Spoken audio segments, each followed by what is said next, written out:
Hello friends, ഇന്ന് നമ്മൾ കാണാൻ പോകുന്നത് എവർനൈറ്റ് എന്ന സീരീസിൻ്റെ രണ്ടാമത്തെ സീസണിലെ 22ാമത്തെ എപ്പിസോഡാണ്. ഇതിന് മുമ്പത്തെ ഭാഗങ്ങൾ കാണാത്തവർ തീർച്ചയായും അതൊക്കെ കണ്ടതിന് ശേഷം മാത്രം ഇത് കാണുക. പ്ലേലിസ്റ്റിൻ്റെ ലിങ്ക് ഡിസ്ക്രിപ്ഷനിൽ ഇട്ടിട്ടുണ്ട്. കഴിഞ്ഞ എപ്പിസോഡിൻ്റെ അവസാനത്തിൽ നമ്മൾ കണ്ടത് മിങ്ചി സാങ്സാങ്ങിൻ്റെ ഫാദറിനോട് റിട്ടയർ ചെയ്യാൻ ആവശ്യപ്പെടുന്നതാണ്.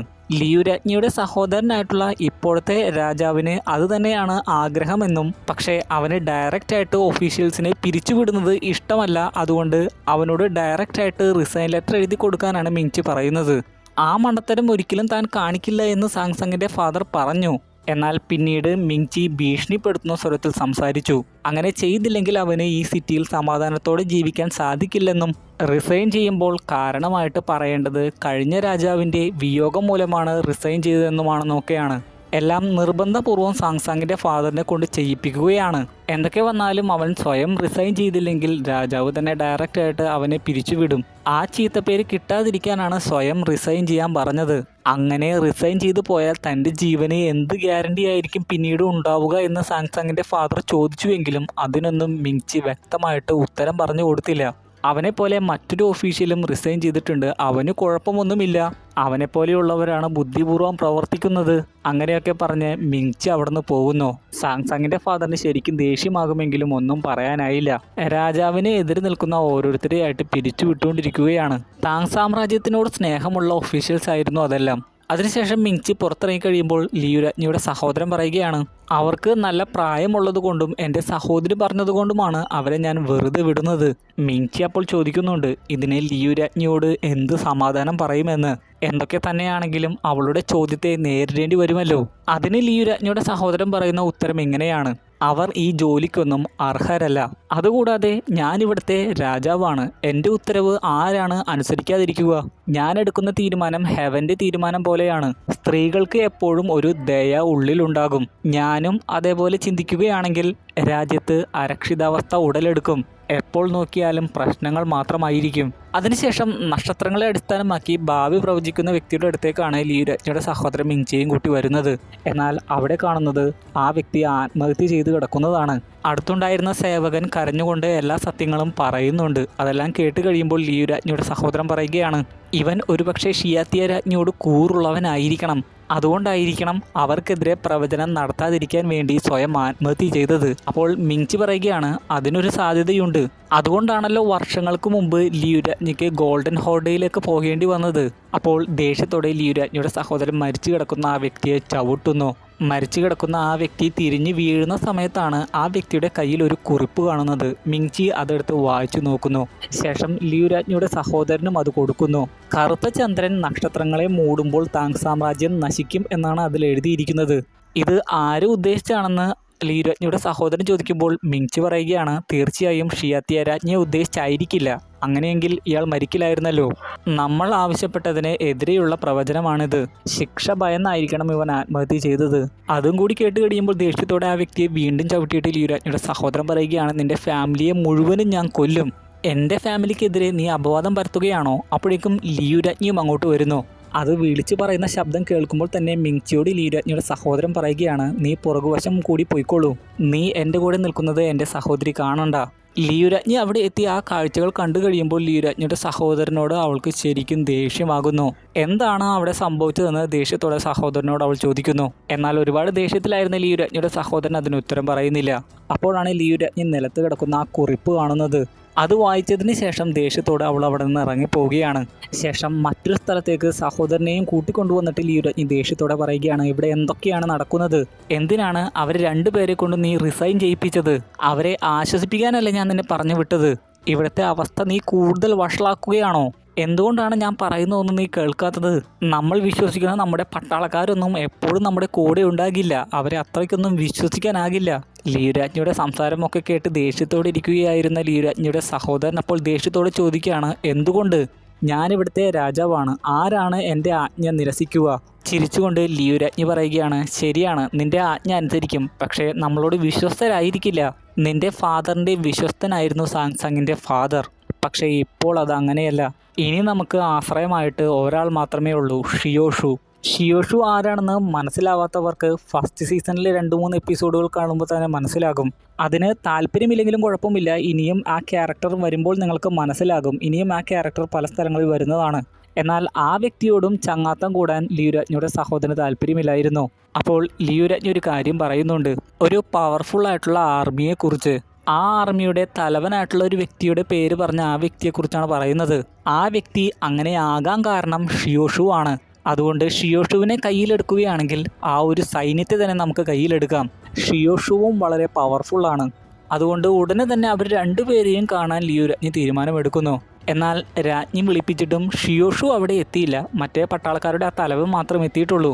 ഷിയോഷു വരാത്തതിന് കാരണമായിട്ട് ഈ പട്ടാളക്കാരുടെ തലവൻ പറയുന്നത് ഇങ്ങനെയാണ്: ബഹുമാനമില്ലാത്തത് കൊണ്ടല്ല അയാൾ വരാതിരുന്നത്, കഴിഞ്ഞ രാജാവിനോട് തന്നെ അയാൾ വാക്കു കൊടുത്തിരുന്നു. പൊളിറ്റിക്സുമായി ബന്ധപ്പെട്ട ഒരു കാര്യത്തിലും അയാൾ ഇടപെടില്ലെന്ന്. അതുകൊണ്ടാണ് മുമ്പത്തെ രാജാവ് കൊടുത്ത വലിയ പദവി പോലും അയാൾ സ്വീകരിക്കാതിരുന്നത്.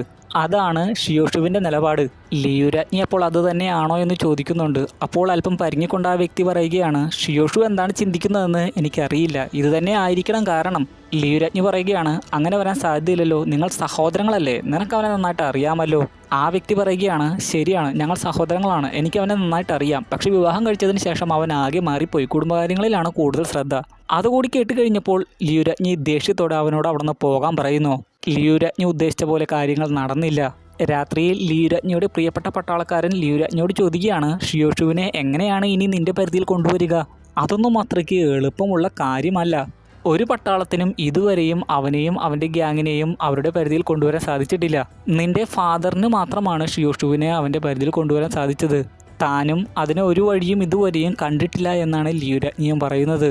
എങ്കിലും ഷിയോഷു കൂടെയുള്ളത് ഒരു കരുത്ത് തന്നെയാണ്. ഇപ്പോഴും ക്യാപിറ്റൽ നേരിട്ട ഒരു വലിയ പ്രശ്നത്തെ ഞാൻ ഓർക്കുന്നുണ്ട്. ഷിയോഷുവിൻ്റെ സഹായത്തോടെ എൻ്റെ ഫാദർ നിഷ്പ്രയാസമാണ് ആ പ്രശ്നങ്ങൾ പരിഹരിച്ചത്. ലിയുരാജ്ഞിയുടെ പ്രിയപ്പെട്ട പട്ടാളക്കാരൻ പറയുകയാണ്, ഇപ്പോൾ തൽക്കാലത്തേക്ക് ഇവിടെ പ്രശ്നമൊന്നുമില്ല, പക്ഷേ പ്രശ്നം വരാൻ പോകുന്നത് നോർത്ത് നിന്നാണ്, ഷിയാത്തിയ രാജ്ഞിയുടെ ഭാഗത്ത് നിന്ന്. ഉടനെ തന്നെ ലിയുരാജ്ഞി അവനോട് പറയുകയാണ്, നീ ഉടനെ തന്നെ നോർത്തിലേക്ക് പോകണം. ഷിയാത്തിയ രാജ്ഞിയുടെ ഇങ്ങോട്ടുള്ള വരവ് വളരെ ലേറ്റ് ആക്കണം. ഇപ്പോഴും അവളുടെ സ്റ്റാറ്റസ് എൻ്റെ അമ്മ എന്ന് തന്നെയാണ്. രാജമാതാവായ അവളെ കൊല്ലുന്നത് വളരെ നിസ്സാര കാര്യമല്ല. വ്യക്തമായിട്ടുള്ള കാരണവും വേണം, അതേപോലെ തന്നെ നല്ല ടൈമിങ്ങും വേണം. അതിന് കുറച്ച് സാവകാശം വേണം. പോകാം എന്ന് പറഞ്ഞുകൊണ്ട് ലിയുരാജ്ഞിയുടെ പ്രിയപ്പെട്ട പട്ടാളക്കാരൻ അവിടുന്ന് പോകുന്നു. പിന്നെ കാണിക്കുന്നത് നേരത്തെ ലിയുരാജ്ഞിയെ കാണാൻ വന്ന പട്ടാളക്കാരുടെ ആ തലവൻ ഷിയോഷുവിനെ കാണാൻ വരുന്നതാണ്. ഷിയോഷു അവനോട് പറയുകയാണ്, രാജ്ഞിയുടെ സ്ഥാനത്ത് ഞാനായിരുന്നെങ്കിൽ നിന്റെ നാവ് എപ്പോഴേ പിഴുതെറിഞ്ഞാന്. നീ പഴയ ഗ്യാങ് ലീഡർ അല്ല, പട്ടാളക്കാരുടെ തലവനാണ്. നീ നല്ലവണ്ണം സൂക്ഷിക്കണം. ആ വ്യക്തി പറയുകയാണ്, അതൊക്കെ മനസ്സിലായി, പക്ഷേ എന്നോടുള്ള അവരുടെ ആറ്റിറ്റ്യൂഡ് എനിക്ക് ഇഷ്ടപ്പെടാത്തതുകൊണ്ടാണ് അങ്ങനെയൊക്കെ പെരുമാറിയത്. ഷിയോഷു പറയുകയാണ്, ശരി, എന്തൊക്കെ വന്നാലും താങ് സാമ്രാജ്യത്തിൻ്റെ നിയമങ്ങൾ തെറ്റിക്കാതിരുന്നാൽ മതി. അതിനുശേഷം ആ വ്യക്തി ഷിയോഷുവിനോട് ചോദിക്കുകയാണ്, രാജാവ് എപ്പോഴെങ്കിലും നിന്നോട് പറഞ്ഞിട്ടുണ്ടോ അടുത്ത രാജാവ് ആരാണെന്ന്? അതിന് ഷിയോഷു വ്യക്തമായിട്ടൊരു ഉത്തരം പറയുന്നില്ല. അവനോട് മിക്കവാറും പറഞ്ഞിട്ടുണ്ടാകണം. ഷിയോഷു പറയുകയാണ്, നമ്മുടെ ഗ്യാങ്ങിനോട് ഈയിടെയായിട്ട് ഞാൻ പറയുന്നത് എന്താണെന്ന് അറിയാമോ? എടുത്തു ചാടിയൊന്നും പ്രവർത്തിക്കരുത്, സമയമാവുന്നതുവരെയും കാത്തിരിക്കുക. ദേഷ്യത്തോടെ ആ വ്യക്തി ചോദിക്കുകയാണ്, എപ്പോഴാണ് ആ സമയം? ഷിയോഷു പറയുകയാണ്, ഷിയാത്തിയ രാജ്ഞിയും മകനും വരുന്നതുവരെയും. അവർ തിരിച്ചു വന്നില്ലെങ്കിലോ എന്ന് ചോദിക്കുമ്പോൾ ഷിയോഷു പറയുകയാണ്, അങ്ങനെയെങ്കിൽ അവിടെ എന്തെങ്കിലും പ്രശ്നമുണ്ടാകും. പിന്നെ വീണ്ടും ലിയുരാജ്ഞിയുടെ സഹോദരനെയും മിങ്ചിയെയും കാണിക്കുന്നു. മിങ്ചി വീണ്ടും അവൻ്റെ യഥാർത്ഥ ലക്ഷ്യത്തിലേക്ക് കടക്കുകയാണ്. മിങ്ചി പറയുകയാണ്, എനിക്ക് പ്രധാനപ്പെട്ട ഒരു കാര്യം പറയാനുണ്ട്. നമ്മുടെ ഈ താങ് സാമ്രാജ്യത്തെ പ്രൊട്ടക്റ്റ് ചെയ്യുന്ന ഒരു ഫോർമേഷൻ ഉണ്ട്. ലിയുരാജ്ഞിയുടെ സഹോദരൻ പറയുകയാണ്, ഗോഡ് സ്ലാറ്റ്ലിംഗ് ഫോർമേഷൻ അല്ലേ? അതെ, ആ ഫോർമേഷൻ വളരെ പവർഫുള്ളാണ്. യാൻസെ മരിച്ചതിന് ശേഷം അത് നിങ്കേക്ക് കിട്ടി. ലോകം മുഴുവനും നിങ്കെ ഇപ്പോൾ വേട്ടയാടിക്കൊണ്ടിരിക്കുകയാണ്. ആ കീനെ കുറിച്ച് ഒരറിവുമില്ല. രാജ്യം എപ്പോഴെങ്കിലും വലിയ ദുരന്തത്തെ നേരിടുകയാണെങ്കിൽ ആ ഫോർമേഷൻ നമുക്ക് ഒരിക്കലും ആക്ടിവേറ്റ് ചെയ്യാനാവുകയില്ല. അതിന് ഉത്തരം പറയാതെയാണ് ലിയുരാജ്ഞിയുടെ സഹോദരൻ അവിടുന്ന് പോകുന്നത്. അവൻ അതിനെക്കുറിച്ചൊന്നും വലുതായിട്ട് കെയർ ചെയ്യുന്നില്ലെന്ന് തോന്നുന്നു. പിന്നെ വീണ്ടും മഞ്ഞുകളുടെ ഇടയിൽ ബോധം കെട്ട് കിടക്കുന്ന നിങ്കയെ കാണിക്കുന്നു. ശരീരമാകെ മഞ്ഞ് മൂടിക്കിടക്കുകയാണ്. അല്പം കഴിഞ്ഞ് വീണ്ടും എഴുന്നേറ്റ് അവൻ നടക്കുന്നു. എങ്ങോട്ടൊന്നില്ലാതെ ഫൂസിയെയും സാങ്സാങ്ങിനെയും തേടി യാത്ര തുടരുകയാണ്. ഇപ്പോൾ ലൈബ്രറി പോലെയുള്ള അവിടുത്തെ സ്ഥലം അരിച്ചു പറക്കുന്ന ലിയുരാജ്ഞിയുടെ സഹോദരനെ കാണിക്കുന്നു. സേവകരെ ഉപയോഗിച്ചാണ് അത് ചെയ്യിപ്പിക്കുന്നത്. വളരെ ക്രൂരമായിട്ടുള്ള ആ ആജ്ഞ കേട്ടാണ് ലിയുരാജ്ഞി അങ്ങോട്ട് വരുന്നത്. എന്താണ് കാര്യമെന്ന് ചോദിച്ചു കഴിയുമ്പോൾ ലിയുരാജ്ഞിയുടെ സഹോദരൻ പറയുകയാണ്, ഗോഡ് സ്റ്റാർട്ട്ലിംഗ് ഫോർമേഷനെ പറ്റി നീ കേട്ടിട്ടുണ്ടോ? നമ്മുടെ ഈ താങ് സാമ്രാജ്യത്തെ സംരക്ഷിക്കുന്നത് ആ ഫോർമേഷനാണ്. അതിൻ്റെ കീ മരിക്കുന്നതിന് മുമ്പ് ഫാദർ നിനക്ക് തന്നിരുന്നോ? ഇല്ല എന്ന് അവൾ പറയുമ്പോൾ, എങ്കിൽ ശരി, ഞാനിവിടെയൊക്കെ അരിച്ചു പറക്കട്ടെ എന്ന് പറഞ്ഞ് വീണ്ടും അവൻ അവൻ്റെ അന്വേഷണം തുടരുന്നു. അപ്പോൾ മാത്രമായിരുന്നു ലിയുരാജ്ഞി അതിനെപ്പറ്റി കേൾക്കുന്നത്. അവൾ ചിന്തിക്കുകയാണ്, ഇനി അതിൻ്റെ കീ അക്കാദമിയിൽ ഉണ്ടാകുമോ? അവളുടെ ആ നിഗമനം ശരിയാണെന്ന് നമുക്കും അറിയാം. അവസാനമായിട്ട് ആ കീ നമ്മൾ കണ്ടത് ഫസ്റ്റ് ബ്രദറിൻ്റെയും സെക്കൻഡ് ബ്രദറിൻ്റെയും കയ്യിലായിരുന്നു. പിന്നെ വീണ്ടും ജനറൽ മായിനെയും ഷിയത്തിയ രാജ്ഞിയെയും ഒക്കെ കാണിക്കുന്നു. ജനറൽ മാ പറയുകയാണ് 3 ബാച്ച് ആളുകളെയാണ് സന്ദേശവുമായിട്ട് ക്യാപിറ്റലിലേക്ക് വിട്ടിരിക്കുന്നത്. ഞാൻ കൗണ്ട് ചെയ്ത് നോക്കിയപ്പോൾ മനസ്സിലായത് അവർ മറ്റന്നാൾ ഇവിടെ എത്തും. ആകുലപ്പെടേണ്ട ആവശ്യമില്ല എന്ന് പറയുമ്പോൾ ഷിയത്തിയ രാജ്ഞി പറയുകയാണ് ഒരുപാട് റെസ്ട്രിക്ഷൻസ് ഒക്കെ താണ്ടി വേണം അവർക്ക് ക്യാപിറ്റലിലെത്താൻ. അവരുടെ കയ്യിൽ ഫുഡും മറ്റും കുറവായിരിക്കും.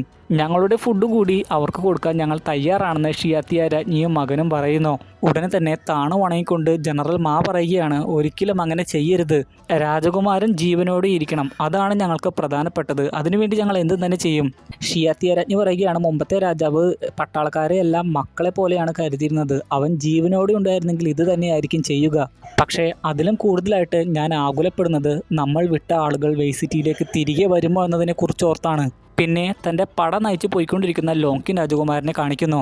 ലോങ്കിൻ രാജകുമാരൻ്റെ ഫാദർ ചോങ്മിങ് രാജകുമാരനോട് ചോദിക്കുകയാണ് ലോങ്കിങ് ഇപ്പോൾ എവിടെ എത്തി?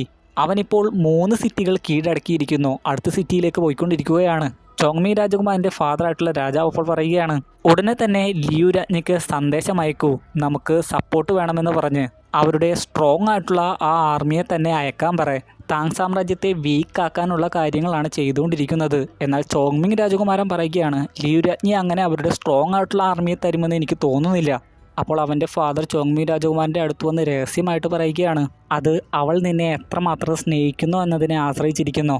ചോങ്മിങ് രാജകുമാരൻ പറയുകയാണ് ശരി ഫാദർ, ഞാൻ അങ്ങനെ തന്നെ ചെയ്യാം. അവൾ തീർച്ചയായും നമ്മളെ സഹായിക്കാതിരിക്കില്ല. ആ വാർത്ത അങ്ങനെ ലിയു രാജ്ഞിയും സഹോദരനും അറിയുന്നു.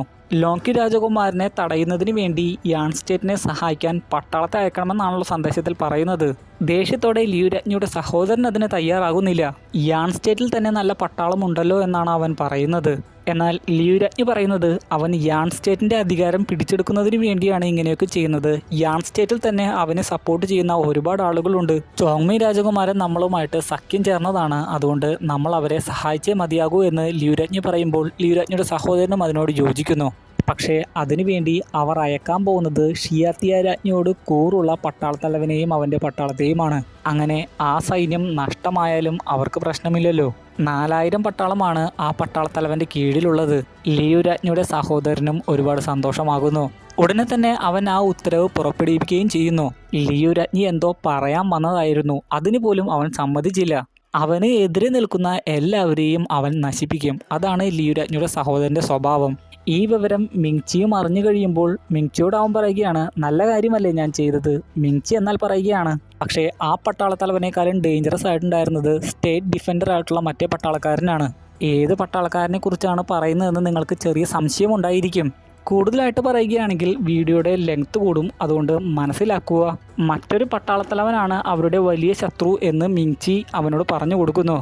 പക്ഷേ അവനെ ഒഴിവാക്കുന്നത് അത്രയ്ക്ക് എളുപ്പമുള്ള കാര്യമല്ല എന്ന് ലിയു രാജ്ഞിയുടെ സഹോദരനും പറയുന്നു. അവനാണെങ്കിൽ വയസ്സായിട്ടും റിട്ടയറും ആകുന്നില്ല. അവൻ്റെ അധികാരം വളരെ വലുതാണ്. എല്ലാവരോടും അവനെ ആജ്ഞാപിക്കാം. ഭാവിയിൽ അവൻ നിനക്ക് വലിയൊരു അപകടമായി തീർന്നേക്കാം. അതുകൊണ്ട് അവനെ ഇല്ലാതാക്കാനുള്ള ഐഡിയ ഒക്കെ ഞാൻ പറഞ്ഞു തരാം. ഉടനെ തന്നെ ലിയു രാജ്ഞിയുടെ സഹോദരൻ പറയുകയാണ് ഷീലിങ്ങിൻ്റെ സഹായത്തോടെ ആയിരിക്കുമല്ലേ. അത് കേട്ട് മിങ്ചി ഒന്ന് ഞെട്ടുന്നുണ്ട്. മിങ്ചി പറയുകയാണ് എന്തിനാണ് ഞാൻ ഷീലിങ്ങിൻ്റെ സഹായം തേടുന്നത്? ലിയു രാജ്ഞിയുടെ സഹോദരൻ പറയുകയാണ് ഷീലിങ്ങിൻ്റെ കൂടി ശത്രുവാണല്ലോ ആ പട്ടാളത്തലവൻ. മിങ്ചിക്ക് അത് കേട്ടപ്പോൾ ആശ്വാസമായി. ലിയു രാജ്ഞിയുടെ സഹോദരനാകട്ടെ തുടർന്ന് പറയുകയാണ് എനിക്ക് എതിരെ നിൽക്കുന്നത് ആര് തന്നെ ആയാലും അവരെ എല്ലാവരെയും ഞാൻ കൊന്നു തള്ളും. മിങ്ചി പറയുകയാണ് പക്ഷെ അവനെ കൊല്ലുന്നത് അത്രയ്ക്ക് എളുപ്പമുള്ള കാര്യമല്ല, അവന് ചുറ്റും ആളുകളായിരിക്കും. അത് താൻ ഒരു ചതിപ്രയോഗത്തിലൂടെ ചെയ്തോളാം എന്ന് ലിയു രാജ്ഞിയുടെ സഹോദരനും പറയുന്നു. ഈ കാര്യങ്ങളൊക്കെ സന്ദേശമാക്കി ഒരു കിളിയിലൂടെ മിങ്ചി ഷീലിങ്ങിനെ അറിയിക്കുന്നുണ്ട്. ദുഷ്ടനായിട്ടുള്ള ആ കമാൻഡർ ആകട്ടെ അതെല്ലാം തന്നെ കൃത്യമായിട്ട് ഷീലിങ്ങിൻ്റെ അധികാരിയെയും അറിയിക്കുന്നു. ആ സന്ദേശം ഇതായിരുന്നു ലിയു രാജ്ഞിയുടെ സഹോദരന് ഷീലിങ്ങിൻ്റെ സഹായത്തോടെ താങ് സാമ്രാജ്യത്തിൻ്റെ സ്റ്റേറ്റ് ഡിഫൻഡറിനെ കൊല്ലണം. അത് കേട്ട് ചിരിച്ചുകൊണ്ട് ഷീലിങ്ങിൻ്റെ അധികാരി പറയുകയാണ് എന്ത് മണ്ടനായിട്ടുള്ള രാജാവാണവൻ. അവൻ്റെ സ്റ്റേറ്റ് ഡിഫൻഡറിനെ അവന് തന്നെ കൊല്ലണമെന്ന്. അങ്ങനെ ചെയ്താൽ അവൻ്റെ സ്റ്റേറ്റിനെ പിന്നെ ആരാണ് സംരക്ഷിക്കാൻ പോകുന്നത്? തനിക്ക് എതിരാണെന്ന് പറഞ്ഞ് സ്റ്റേറ്റ് ഡിഫൻഡറെ തന്നെയാണ് ലിയു രാജ്ഞിയുടെ സഹോദരൻ ഇപ്പോൾ കൊല്ലാൻ പോകുന്നത്. ദുഷ്ടനായിട്ടുള്ള ആ കമാൻഡർ തുടർന്ന് പറയുകയാണ് ക്യാപിറ്റലിലേക്ക് തിരികെ വരാനുള്ളൊരു സന്ദേശം ലിയു രാജ്ഞിയുടെ സഹോദരൻ ഇപ്പോൾ സ്റ്റേറ്റ് ഡിഫൻഡറിന് അയച്ചിട്ടുണ്ട്. അതുകൊണ്ട് തന്നെ സ്റ്റേറ്റ് ഡിഫൻഡർ ഉടനെ തന്നെ ക്യാപിറ്റലിലേക്ക് തിരിക്കും. വളരെ കുറച്ച് പട്ടാളവുമായിട്ടായിരിക്കും അയാൾ തിരികെ പോവുക. അപ്പോൾ അതിന് വേണ്ട കാര്യങ്ങളൊക്കെ ചെയ്യാൻ പറയുന്നു. പിന്നെ വീണ്ടും മിങ്ചിയെയും ലിയുരാജ്ഞിയുടെ സഹോദരനെയും കാണിക്കുന്നു. ആ ഫോർമേഷൻ കീ കിട്ടിയോ എന്നാണ് മിങ്ചി ഇതേ സമയം ചോദിക്കുന്നത്. എല്ലാ സ്ഥലങ്ങളിലും അന്വേഷിച്ചിട്ടും കിട്ടിയില്ല എന്ന് ലിയുരാജ്ഞിയുടെ സഹോദരൻ പറയുന്നു. എൻ്റെ സഹോദരിക്കും ഇതിനെപ്പറ്റി ഒന്നും അറിയില്ല. അപ്പോൾ മിങ്ചിയും ഊഹിച്ചെടുക്കുന്നത് അത് അക്കാദമിയിൽ തന്നെ ആയിരിക്കുമെന്നാണ്. അപ്പോഴേക്കും ലിയുരാജ്ഞി അങ്ങോട്ട് വരികയാണെന്ന് സേവകൻ വന്ന് പറയുന്നു. മിങ്ചിയോട് വീണ്ടും ഇതേ സമയം ഒളിക്കാൻ പറയുന്നു. ലിയുരാജ്ഞി ആകുലതയോടെ വന്ന് പറയുന്ന വാർത്ത വേറൊന്നുമല്ല, ലോക്കി രാജകുമാരനെല്ലാം ആക്രമിച്ച് കീഴ്പ്പെടുത്തി ഇപ്പോൾ യാൺ സ്റ്റേറ്റിൻ്റെ അടുത്തെത്തിയിരിക്കുന്നു. കുറേ സ്ഥലങ്ങൾ പ്രത്യാക്രമണം നടത്താൻ പോലും തയ്യാറാകാതെ കീഴടങ്ങിയിരിക്കുന്നു. ലിയുരാജ്ഞിയുടെ സഹോദരൻ ചോദിക്കുകയാണ്, നമ്മൾ വിട്ട ആർമി അവിടെ എത്തിയിട്ടുണ്ടോ? യാൺ സ്റ്റേറ്റിന്റെ സഹായത്തിന് വേണ്ടി നമ്മൾ വിട്ട ആർമി? മിങ്ചി അതെല്ലാം മുകളിൽ നിന്ന് കേട്ട് സന്തോഷിക്കുന്നുണ്ടായിരുന്നു. അതെ, അവരവിടെ എത്തിയിട്ടുണ്ട്. ഒളിയാക്രമണം ചെയ്യുന്നതിന് വേണ്ട കാര്യങ്ങളൊക്കെ ചെയ്തുകൊണ്ടിരിക്കുകയാണ്. ലോക്കിൻ രാജകുമാരനെ കൊല്ലുന്നതിന് വേണ്ടിയും പദ്ധതികൾ വിഭാവന ചെയ്തിട്ടുണ്ട്. ലിയുരാജ്ഞിയുടെ സഹോദരൻ അത് കേട്ട് സന്തോഷമാകുന്നു. ലിയുരാജ്ഞി ആകട്ടെ താങ് സ്റ്റേറ്റിലെ പട്ടാളത്തിന് വേണ്ടി പ്രാർത്ഥിക്കുന്നു. ഈ വിവരങ്ങളെല്ലാം ഷിയോഷുവിനെ മറ്റേ വ്യക്തി വന്ന് അറിയിക്കുമ്പോൾ ഷിയോഷു പറയുകയാണ്, അവൻ ഏത് രാജ്യത്തിനെതിരെ പ്രവർത്തിച്ചാലും അവൻ്റെ അവസാനത്തെ ലക്ഷ്യം താങ് സ്റ്റേറ്റ് ആണ്. താങ് സ്റ്റേറ്റ് മാത്രമാണ് അവൻ്റെ യഥാർത്ഥ ലക്ഷ്യം. ബുദ്ധിമാനായ ഷിയോഷു അതെല്ലാം മനസ്സിലാക്കി. ഇപ്പോൾ നടക്കുന്ന ആക്രമണങ്ങളെല്ലാം അതിലേക്ക് നയിക്കുന്ന വഴികൾ മാത്രമാണ്. അതിനുശേഷം അതിനെക്കുറിച്ച് അന്വേഷിക്കാമെന്ന് പറഞ്ഞ് അവർ അവിടെ നിന്ന് പോകുന്നു. ഇപ്പോൾ ഷീലിങ്ങിൻ്റെ അധികാരിക്ക് മറ്റൊരു സന്ദേശം കിട്ടുന്നതായി കാണിക്കുന്നു. Formation key അക്കാദമിയിലാണെന്ന് പറഞ്ഞുകൊണ്ടുള്ള സന്ദേശമാണത്. മിങ്ചി അയച്ച സന്ദേശമായിരിക്കണം അത്. ഇപ്പോൾ താങ് സ്റ്റേറ്റ് വിട്ട പട്ടാളം യാൺ സ്റ്റേറ്റിൽ എത്തിയിരിക്കുന്നതായി കാണിക്കുന്നു. വലിയ ബഹുമതികളോട് കൂടി വലിയ വലിയ കാര്യങ്ങൾ പുകഴ്ത്തി പറഞ്ഞുകൊണ്ടൊക്കെയാണ് അവരെ യാൺ സ്റ്റേറ്റിലുള്ളവർ സ്വീകരിക്കുന്നത്.